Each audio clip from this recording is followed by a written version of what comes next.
Welcome to the In Betwixt and In Between. This is Leadership Limbo, a podcast aimed at helping middle managers and their supervisors embrace the discomfort and power of leading themselves and others in the midst of it all. We blend real insight with practical tools to help you lead with self-awareness, purpose, and influence wherever you are on your leadership journey.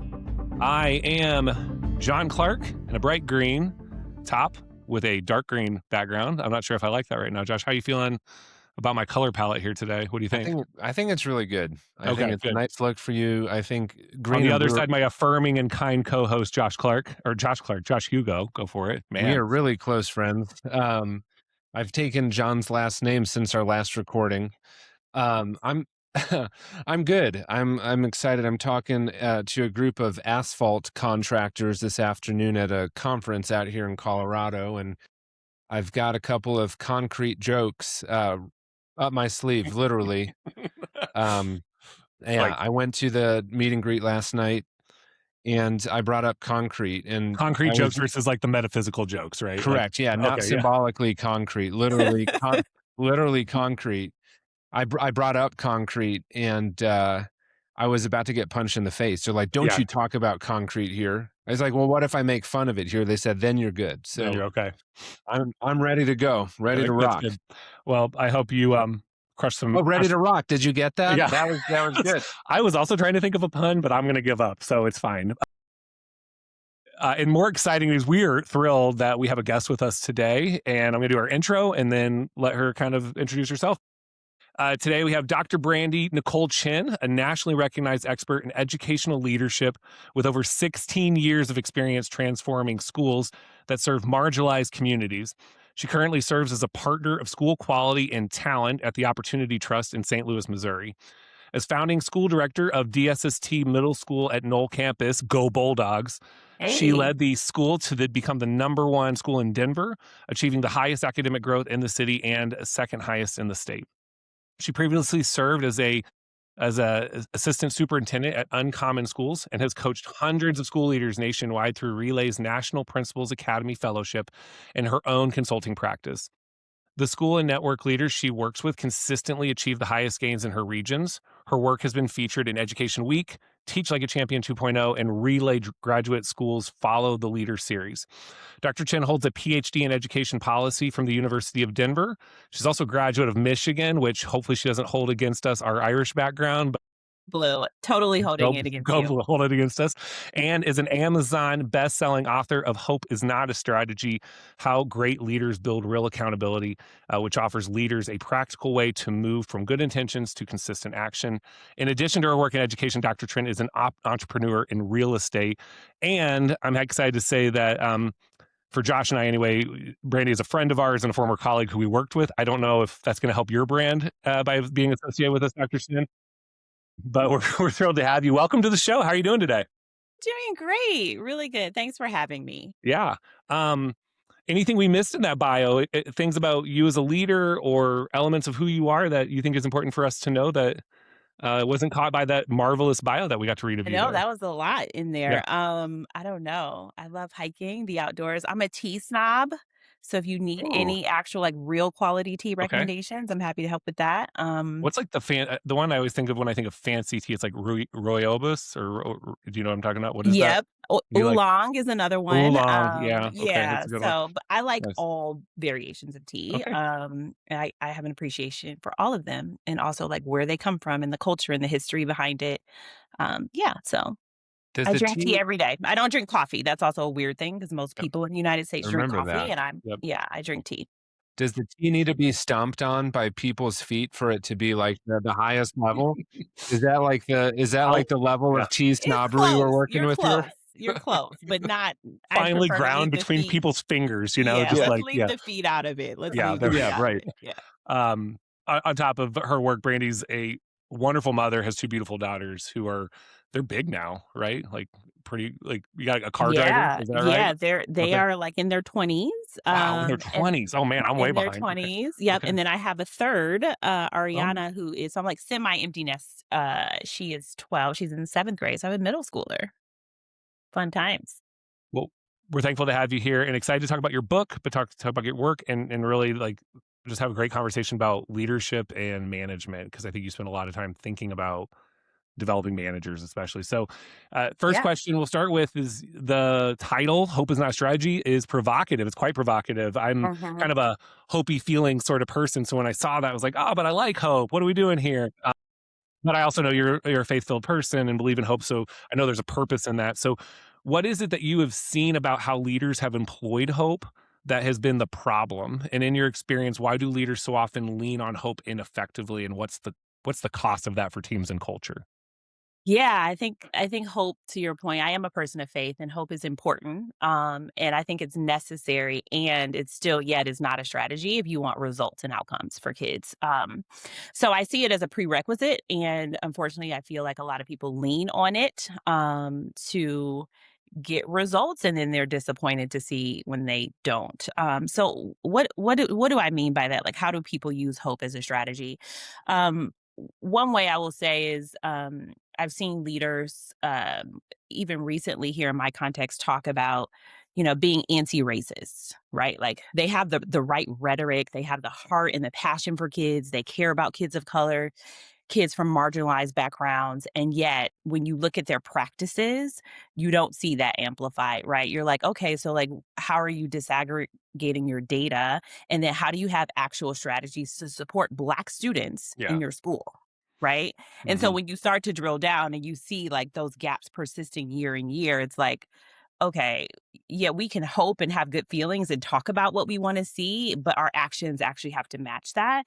Another example I see, particularly of middle level managers, and I know that's like one of the foci for your podcast, is Mhm. sometimes we just assume good intent, like because we assume people are professionals, we assume people are going to do good work and they're going to follow up, and we assume that they have the tools that they need, and they often don't.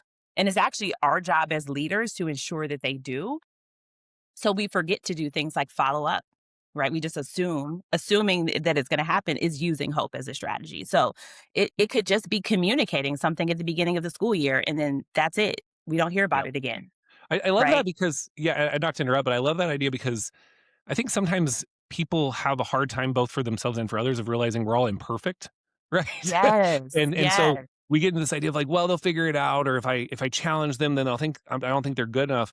But I think sometimes, I think especially like good leaders, actually really good ones who are good at leading teams, it's because they understand that they're imperfect and they don't know it all and they don't get it, and they also know that about others, so they're willing to say like, yes. hey, I'm going to check in on you, not because I doubt you, but because we all miss things, and I want to help us be better collectively than individually, right? So, is that how Absolutely. you think about like imperfection, or just like, Yes. yeah, Or like they tried to do the thing and it just like didn't land well, right? And so it's, everybody sucks if everybody sucks the first time they do something.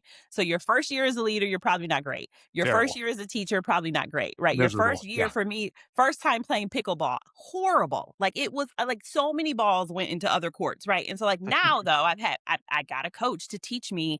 I do it with a level of consistency, no balls fly out of my court now. Like the level of accuracy of my, so the point is that recognize, and also even for folks who have experience, the landscape has changed. Maybe the curriculum is different now. Maybe we're leveraging AI. Like it's just a different approach. So I think folks just assume like, oh, they'll get it or they'll figure it out.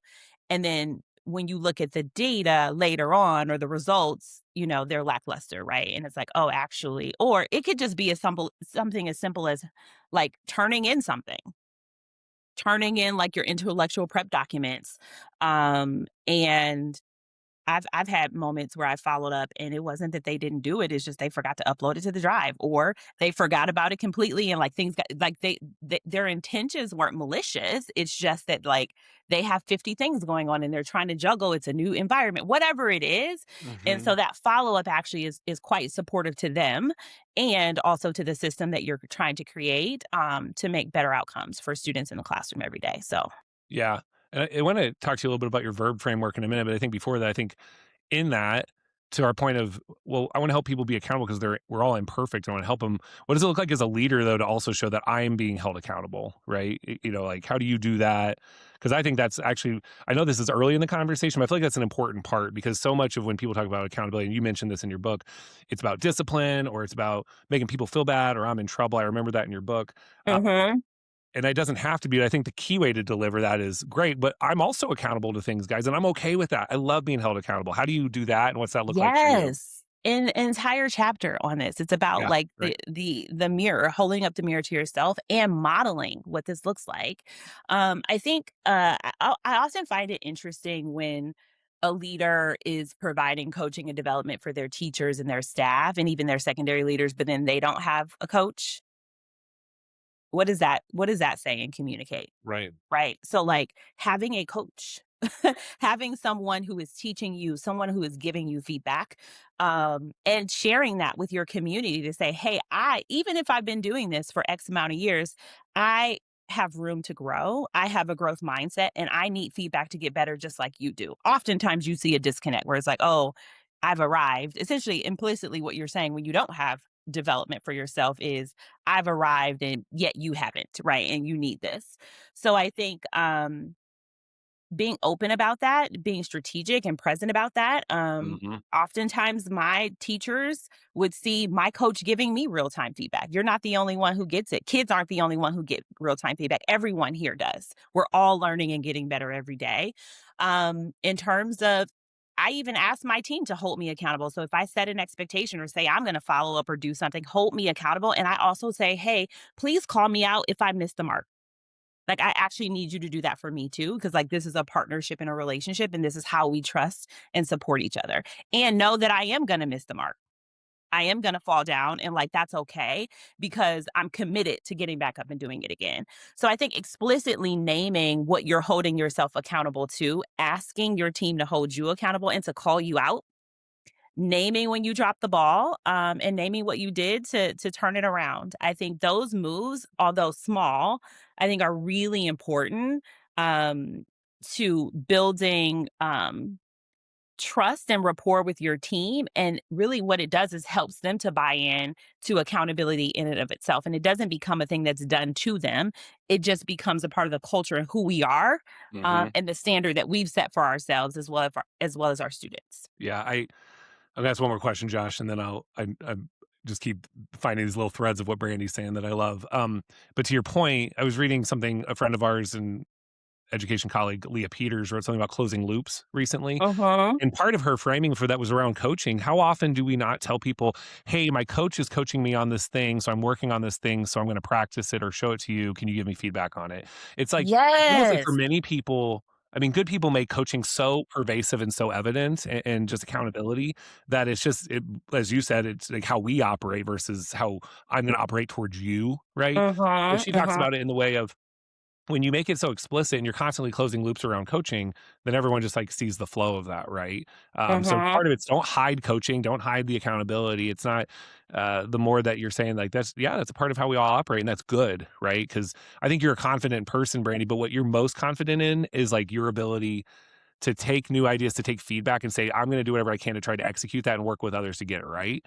Yes. And that's really great. So, can you talk to us a little bit about Verb then? Because I think this is a new kind of novel concept that you brought up in the book, how it Mhm. builds to create it, how it creates a positive culture, and how it's, how people kind of march through it and do it. I know the book really spells it out. So there's like 150 pages on it already, but if you can give us the brief version, we'd appreciate it. Yeah, well, the V's starts with values first, and I think everything should start with values, and I think the way in which you start with values and execute with values is what matters most, and honestly, John and Josh, most people get it wrong. I'm just gonna name it, and the data is clear that most people get this wrong. We were blessed to work for an organization that I feel got it right from day one. Like even from the interview process, I could see the values living and breathing at DSST. But most organizations don't. It's just like words on the website, on the walls. They maybe have it on T-shirts, but folks can't actually define what it looks like in action for them, for their stakeholders. And usually folks aren't reflecting on how they're living their values or not, and pushing each other and celebrating each other for the wins around values all the time, like every week, every day, every month throughout the year. And accountability becomes really hard when you haven't done the work around values. Let me give you an example. For instance, a lot of people, a lot of school leaders I've talked to recently have shared with me that they struggle with things that you and I might consider basic, because we've created a culture where these things just become second nature. But they may say something like, "Oh, we don't practice. Like practice is like awkward and Mhm. like hard to do. And how do I get my teachers to do this?" And they haven't done the values work because like part of like this should be a part of like your values say how we go about doing the work, right? And so, for example, making very clear that everyone in this building, we all plan and prepare before we execute a lesson, before we execute a morning meeting, before we lead a meeting, like whatever it is that we're doing, we all prepare and we all practice. Like that has to be a part of like what we say we value and how we operate, right? And so if you haven't named that with the team, not at the team, but with the team, to say this is what we do, and we recognize if you're new to this, right? If you haven't done it wherever you came from, yeah, it might be awkward at first and whatever, but like we're going to be cooking by October because it's just a part of who we are and what we do. But you have to make that explicit. And I think often we make values that we have implicit and then hope, right, that Mm. folks know what that means. Like even respect, for example. And I love this example I put in the book because I start a lot of PD around values, around defining respect, because respect is one of those common values that you see everywhere. Like most schools have them or networks or organizations, but what that means to you, Josh, and what that means to you, John, and me might be very different things, right? For me, starting on time and communicating around time it is how you show respect. And for some people, that's not at all in their purview when they think about respect. Actually, they're pretty relaxed. Like they actually think if you start within 15 minutes, we're good, right? And that I'm uptight, right? So, and all of that is okay, right? But we as a team, we have to recognize that we all have different definitions of what that means, and that if we're going to roll and rock together, right, on a shared on shared goals, we have to have shared values, right? And so and a commitment to those values, and recognizing that we as a group said that this was important to us, and it might not be as important to me, but because we said it as a group, I'm signing up to be on this team, I'm committing to this team, and so I'm committing to showing up in this way. And so it might be that, so all that to say, when you haven't done this work, it makes it really hard to hold people accountable, because really what this is about is a culture that you're creating. Like this is just who we are and Yeah. what we do here, right? And I guess Brandi, well, could the I ask a values is question? very clearly the most important to you, right? Like the V part of that. Go on, Josh. Sorry. Yeah. What is a really practical way that you advise a team that's like, we understand the concept of values, but we don't, excuse me, we don't know how to actualize or operationalize any of the work that you just talked about? What Yeah. is low hanging fruit for a leadership team that might be listening to this podcast, or a manager who leads a meeting, that they have values established? Let's assume that they exist. Yes. What would you suggest is a good tool or a good practice for kind of an early operationalized culture that hasn't put values into like the day-to-day flow yet? Yeah. I love this question. Two things. Number one is you have to define what they mean collectively. And I would recommend that you start doing it with your leadership team first, to say, respect, what does that mean and look like in action every day? And what does it not look like? It's also important to define what it doesn't look like so that you're crystal clear, right?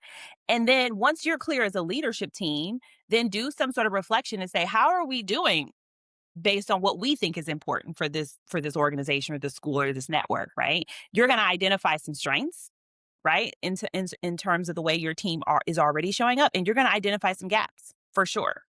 And so then you want to repeat that exercise with your team, right? Because people buy into what they help build. So what you don't want to do is hand them the Mm. values define your way and say, here's what you now are going to commit to. You don't want to do that.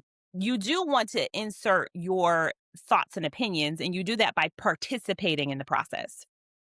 So, as a participant with your teachers and your other leaders, for example, you would do the same thing, right? We have a set of words that we use, like excellence is a great one. What the heck does excellence look like? What Right. does that even mean? I don't know. I can't, like, if you were to ask me to be excellent, Josh, I actually don't know how to do that. Right. Right. But if you say that excellence, if you're like very clear about like what it looks like every day in the work that I do, in some short bullets where it's like actionable and measurable. So I can actually see what that looks like. For example, one of the ways that we defined responsibility was planning and practicing. I can see whether or not you did that. Show me your plan, Josh. How did you prepare for class today? Where's your like? I don't care how you do it. You can do it on a PowerPoint. You can do it on a sticky note. Wherever you did it. Like some people like to write in the actual like lesson plan book. I don't care how you did it, but we have committed to planning. So like I can tangibly see whether or not you did that, and therefore I can hold you Yeah. accountable. But if I wasn't clear, it's kind of hard, right? To be like, oh, well, this is what I thought, but what did you think? So, Yeah. number one, defining it with your leadership team, the actionable behaviors that align to those values. What does curiosity look like if that's a value for you, right? Respect, responsibility. I mean, we can go on and on. Excellence, equity. What does that even mean? Is Right. that just that we have a MLK presentation? Right? Or are we serious about the fact that all kids, no matter what color, gender, income background, like we are relentless about making sure there are not gaps in our school, right? And what does that look like? Like practically name it, do it with your staff. And if you start with those two pieces, and then like folks have to commit after that, right? Like we've all done the work, right? And it takes a couple Right. hours to talk through each of these, right? Like this is a great thing to do during a retreat time. But then I would say after you've defined them and you've all committed in your own way, commitment can look like a lot of different things. Making sure that you have a plan to revisit this and reflect on it throughout the year. Mm. So that's Well, three. I lied. I said yeah. two things. That's actually Yeah, it's three. Well, great. really four, Y- but it's broken down step by step in the chapter on this in the book. But that's what I would recommend folks do. No, that's really helpful to hear it. And I think that the biggest, I'm curious if what barriers you see teams kind of addressing as they confront, well, Brandy, this is really good to think about, but we don't have the time to spend time on our values. Like we have all of these other pressing issues in front of us Yeah. right now. What Mhm. would you advise? Because I hear that frequently. It's like, hey, this stuff is really good, but it feels nice. It doesn't feel necessary. What makes this necessary in your experience? Yeah, I would say that it is one of the differentiators that I see when I look at leaders who achieve excellent outcomes and those who don't. And those who don't also, I would argue that that's an excuse. What you just said is, oh, we don't have time, Right. right? That's an excuse. And then you And wonder why stuff is falling apart, right? Because you right, can, right. Yeah. correct. And Yeah. so, um, excellent leaders and the rest of leaders have the same amount of hours in a week. But how they spend their time is very different. It's very like, if you just look at their calendars, if you just ask them, "Hey, what did you do today?" And like, it's very same amount of time. So excellent leaders take the time here because they know that it's gonna pay dividends later. And I think why people don't spend the time here is because you don't see an immediate, instant sort of like return on the investment. Like when after you do this exercise, you're not gonna see an immediate return. But what you will see is like month after month, week after week, year after year, you will see a return on any investment because what the values are doing is creating a culture where at some point real soon you actually don't have to follow up because people are going to they're going to follow up with themselves. They're going to follow up with each other. They're going to hold themselves accountable. Right? This is why you have leaders who are like, "Oh my god, I can't leave my building." Have you ever experienced that where they're like, "Oh my god, I can't be out a whole day." I could be out an entire week and people wouldn't even know I wasn't there because I spent time on the values work, because the values are about how we operate. And so, what does that mean? That means that the teachers are doing the things that they're supposed to be doing, the highest leverage moves when I'm not there. I've seen so many times where leaders who communicate things like you just said, where we'll go on an observation and like the teacher will like straighten up and like do things different because they're in the room. Like, my teachers didn't do that. They were naturally who they were every day because we defined together who we are going to be every day. Yeah. Mm. We Well, define what excellence looks like. We define what doing your best looks like. And because we did it, right? And they bought into it. And then I created systems for them to constantly reflect on and communicate and give themselves feedback and give me feedback on how I'm living the values. I can leave my building no problem because I no longer am carrying the work. That's the difference maker with the when you spend the time doing values with team is you don't have to carry the work. The team carries the work together. Well, and I think, and this goes a little bit back to what you were saying about hope too, and I think where people get stuck on things like values and hope, when they're ideas, well, that's not doing you any good. It's about how Yes. you action. It's like it's how you put them into action, right? And I think that's where leaders get stuck is they don't think of values, and that's the exercise you did. Is what does Mhm. this look like? What does this feel like? What does it sound like what smell like? Whatever.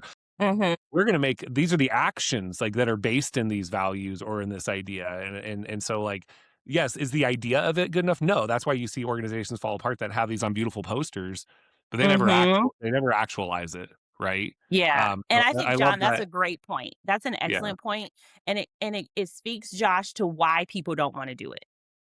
Because they're thinking about the old traditional way that doesn't work. So if that's all you're gonna do is just, like, define it, like, put some words somewhere, then, yeah, don't waste your time, actually. Actually, don't do that. You can spend your time elsewhere. But if you're actually gonna do it the better way, where you're actually using the values and it becomes a part of the fabric of the organization and really the air that you breathe every day, then that exercise is worthwhile, no question. Yeah. And people get scared because once values are out there, then you're accountable to those values. And so it's better to kind of like hide from them and not do it. I know that people would say that, but I think that's what Josh and you and I have probably seen is if I start saying that we're operating from respect, then somebody's going to call me out when they don't think something I did was respectful, and that's going to be hard, Yeah. So Yeah, it is, but we're all gonna be in it together, and the beauty of values is, like, no one ever really, like, arrives. Like, you never, get to, like, I am I've achieved respect, or I've achieved respect. It's a constant pursuit, Mm. right? Of It's about the commitment, and it's about, to your point, John, acknowledging the fact that we are going to fall, and we are gonna mess up, and we're gonna miss the mark, and we're gonna make mistakes. We're gonna say things that offend people even though that wasn't our intent, right? Yep, Mhm. we are. I'm be honest, it's gonna happen. It is. And it's a part of the human condition, and it's a part of the fact that humans are complex. We all come from different backgrounds and cultures. And then go back to the commitment, though.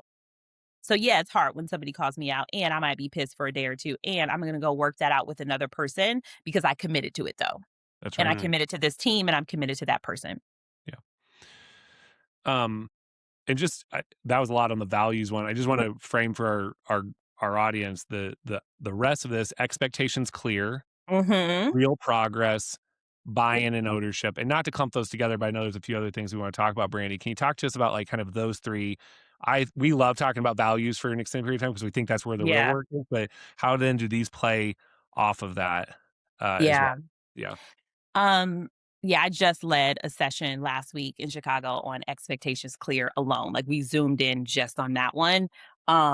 And what it is about is making whatever the expectation that you have, whether it be of your leadership team, your teaching staff, your students, your family and community, making it so clear that people would literally have to try to get it wrong.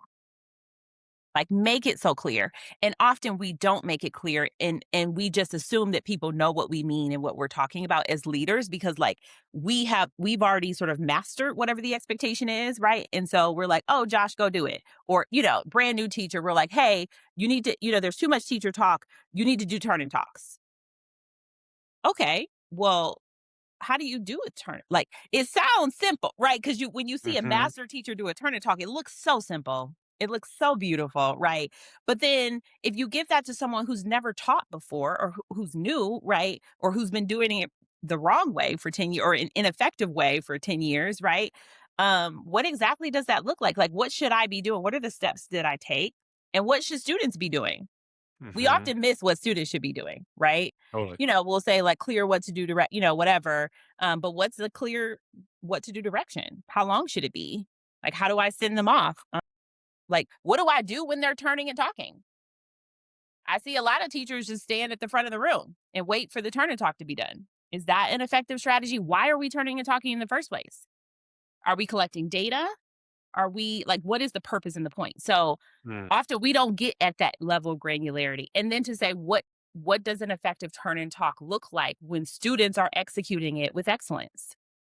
Right. And so I can name 5 things for students and 5 things for teachers, but yet we don't name them. And so, and then what'll happen is we'll go back into that classroom in a week or so, and then it doesn't meet is ineffective, right? right. Because we haven't been clear, right? Clear. And the level of clarity too, right, is like not just defining what does that look like, but practicing it with your team. When you Mm, practice that, when you practice doing it before you do it with kids, imagine how much more successful it's going to be, right? And you work out the kinks together.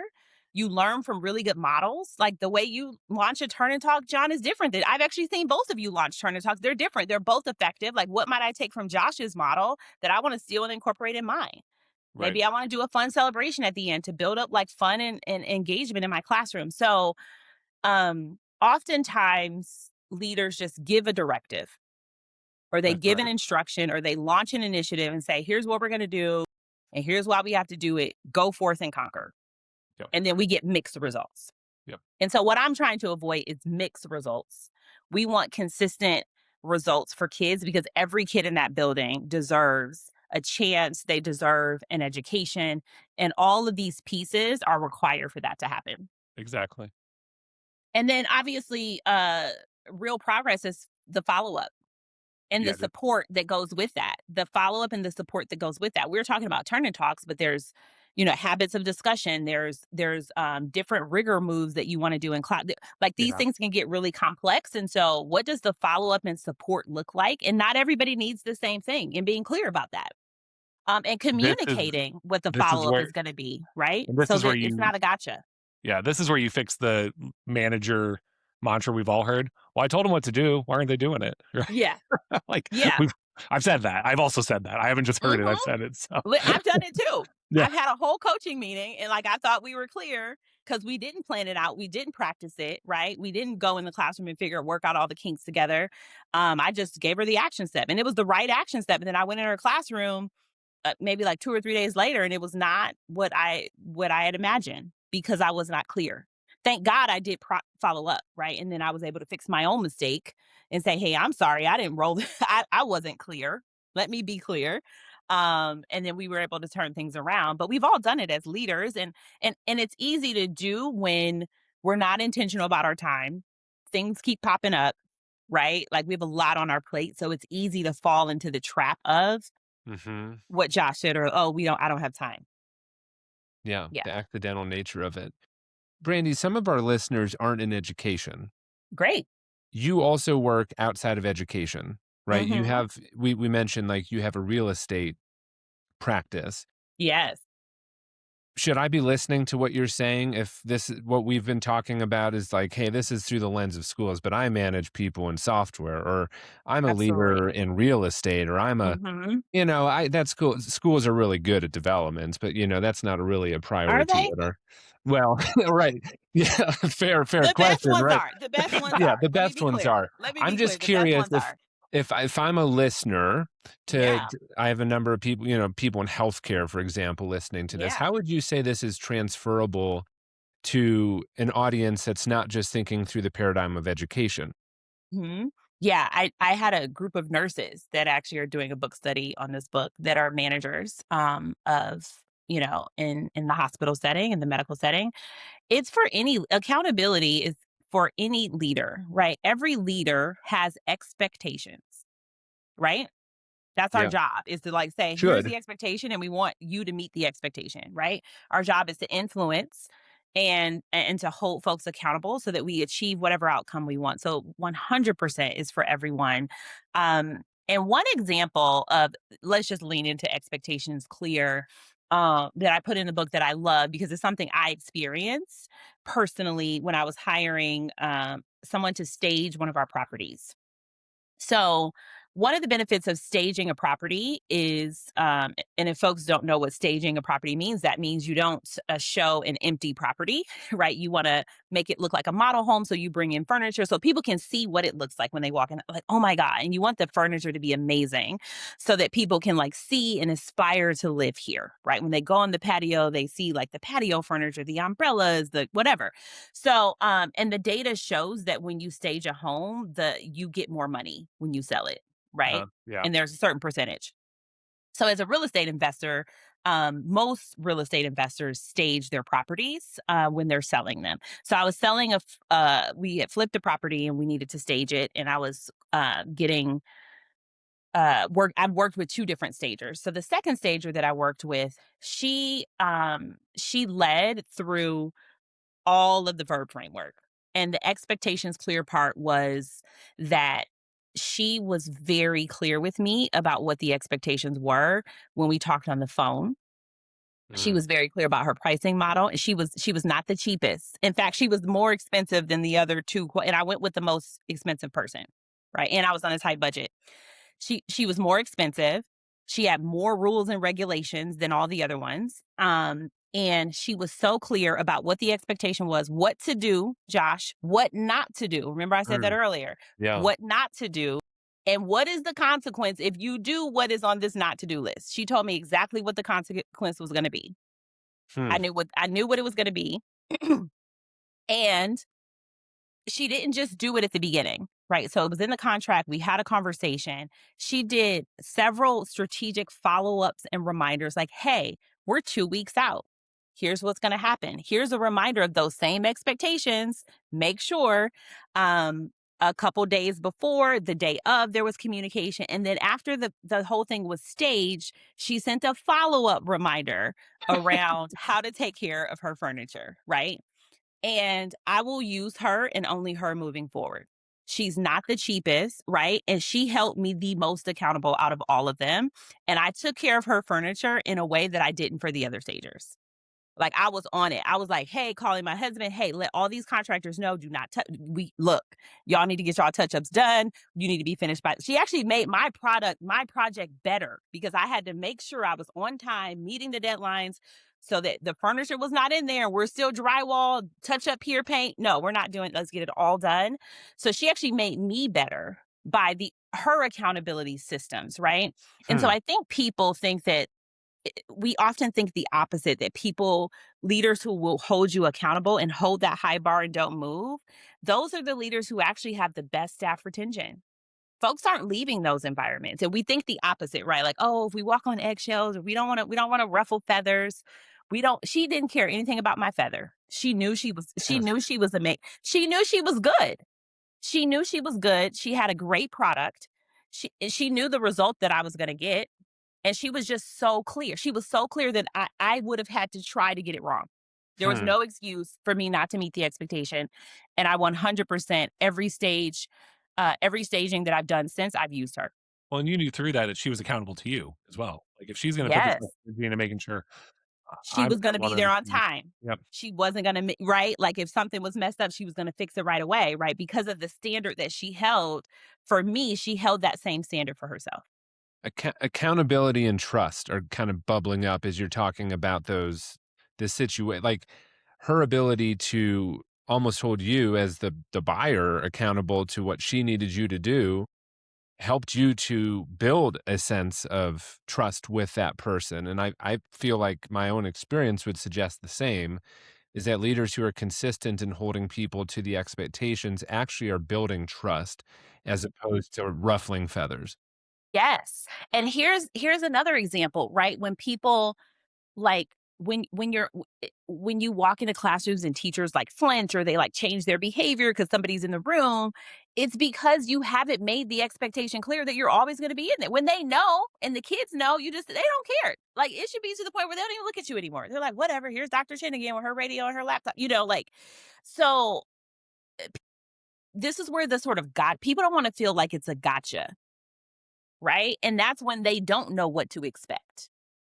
So when you Mm, tell them what to expect, hey, we just did this PD, we're going to follow up. And for the next 3 weeks, we're going to be in classrooms every day and we're going to give you feedback. Here's how we're going to give you the feedback. We're going to give you real time feedback, whatever you're going to do, right? We're going to communicate so you know how we're progressing as a team together on this particular initiative or this particular expectation. That feels way better than being shocked and surprised, right? Like she could have shocked me and surprised me at the end with a fine, right? Something she put in fine print that she wasn't explicitly communicating. But because I knew, to your point, Josh, I can trust, and I also trust that her furniture is going to be in top shape. There aren't going to be dinks right. and dings and stains on the, shower curtain, because I know how she cares for her products. So absolutely, there's a correlation between this verb framework and building trust and rapport with your team, and people will stay in an environment where they trust you. They'll do anything for you because they also know you're going to do anything for them and for the mission, right? And for the kids or whoever you're serving in your organization. Yeah. I Nice. that's getting me think a little bit like you're talking about all the things that good accountability looks like. You kind of in some ways explained what bad accountability is, like lack of clarity or over Mhm. indexing on just like punishment without like reason, stuff like that. Mhm. But with that within that, there's gonna be like some resistance can be normal at times, especially when it's new or it's hard, or maybe they have past experiences that don't Yes. make that normal. And so like I think and Josh and I have been talking a lot about this framework about the wall of self-preservation, that people put up these walls to Mhm. trust when they're like, I don't know if I can trust you, Mhm. or I'm scared. And both managers and their, the individual contributors do this, right?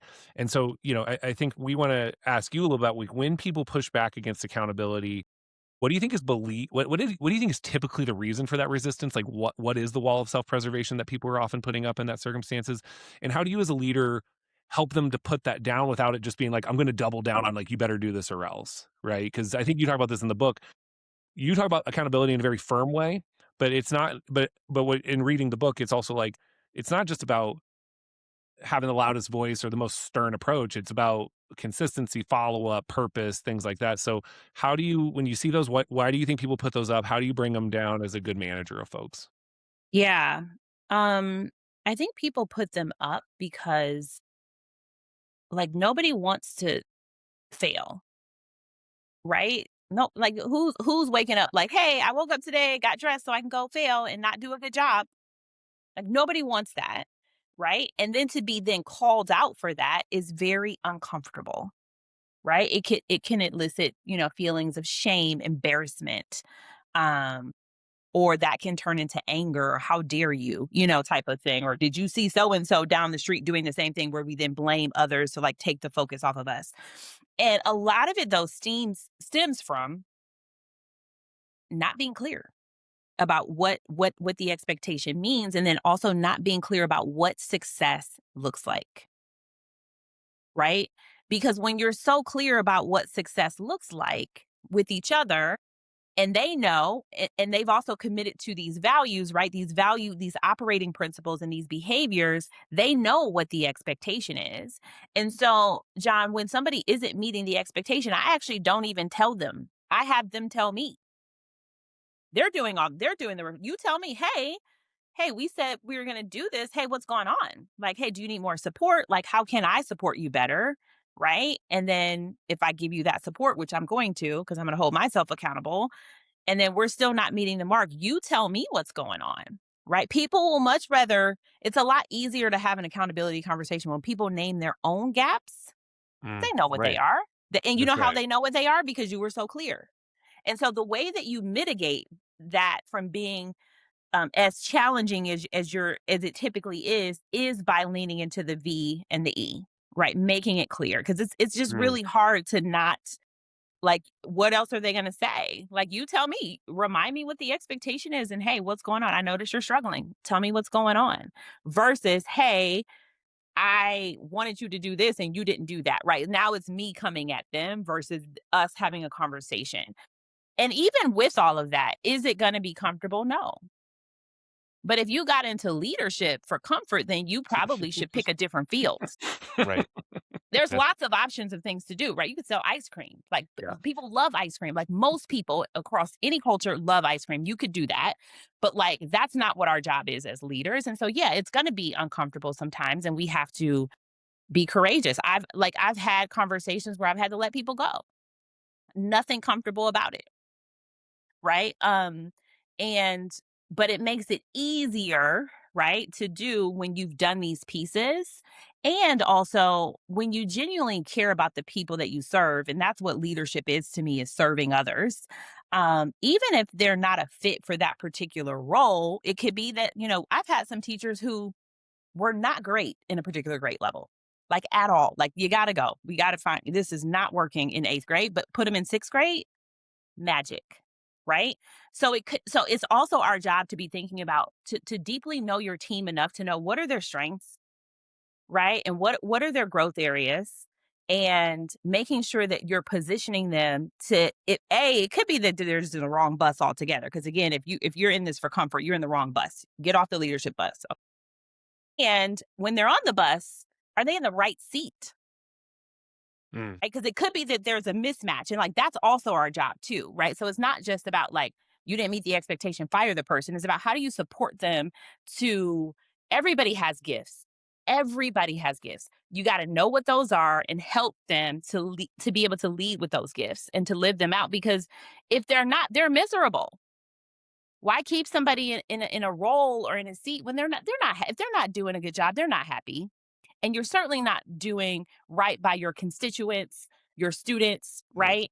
And so it is our job to make sure that that we are making sure that people are delivering on the promises that we've given as an organization. Yeah, when people realize that accountability is actually about developing them and helping them to reach their potential and not about just, Yes. like, punishing you because you didn't help me get to the outcome I want, Yes. about them and not you.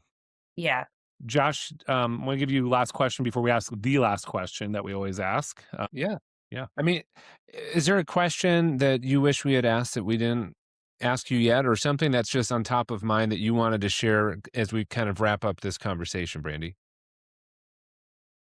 Yeah, I think accountability is, I think the last thing I would say is that accountability for me is about quality. It's about people who care about quality outcomes. And for me, yeah, it's for every leader, but like, let me be clear, I'm about education, right? It's so important. And I think if you look at what's going on in our country right now, it couldn't be more important. Couldn't be more important. Like just the basics of like things like facts, right?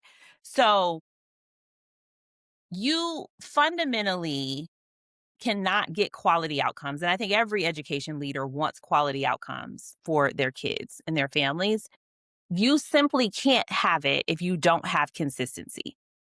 And I see so many schools that have pockets of success where they have like one or two or three or few teachers here, don't go in that classroom, or like, but imagine the 20 kids that are in that classroom. Would you send your kid to that classroom every day? Right? So ultimately what this is about is it's about quality, it's about equity, it's about outcomes for all kids, right? And so you can't have quality without consistency. And the only way to get consistency is you have to have accountability. You have to have every element of this framework in order to ensure Mm, consistency. And that's the magic. That's the magic of when folks would come visit your school, DSSC Conservatory Green. Wow, right? They would say, "Wow, how did you get all the kids to do this? How did you get all classrooms to be this way?" Same questions they would ask when they would come visit my school, because it's about all kids. When I said all kids, I meant that, right? I didn't mean that 30%, like my goal is never 30% of our kids are proficient. It's 100%, regardless of whether they have a 504, an IEP, pick a thing. Regardless of the things, it's 100% of kids. That requires consistency and that requires accountability. So you can't have quality without it. And so if you care about quality for kids and you think that that's what they deserve as a leader, like this is the thing. It doesn't matter what the curriculum is. It doesn't matter whether we're leaning into IA or not. It doesn't matter if it's project-based learning. If you can't get consistency across all classrooms, you're not going to be delivering quality for all kids. Period. End of story. Yeah. And I think it's a framework that for, folks listening to this that may not be in education, if you can't imagine how that fits into the way you serve your clients or the way you support others, then I think that's a lack of imagination of like how that idea of accountability producing quality is something we'd ask you to reflect on and think, well, why not? Like, why does that not fit in your circumstance? Mhm. Um, Dr. Brandi Chin, just love having you on. Our last question before Josh takes this out. Who is the most important leader you've worked with, famous or otherwise? Oh, And what qualities gosh. did they have that shaped your own leadership?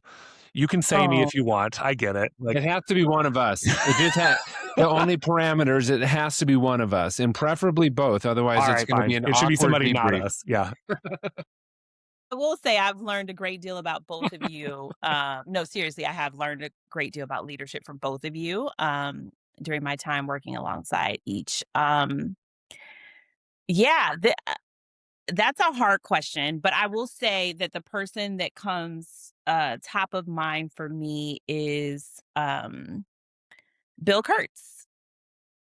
The founding CEO of DSST. He was there for many years, and he is when we talk about values for like really he embodies all of these. Quite honestly, he models all of these, and he does it at like the network level, which is kind of wild, just like across all many schools and thousands of kids. But I think where he shines the most is that he is the most values driven leader I've ever met and ever encounter, and he is authentically so.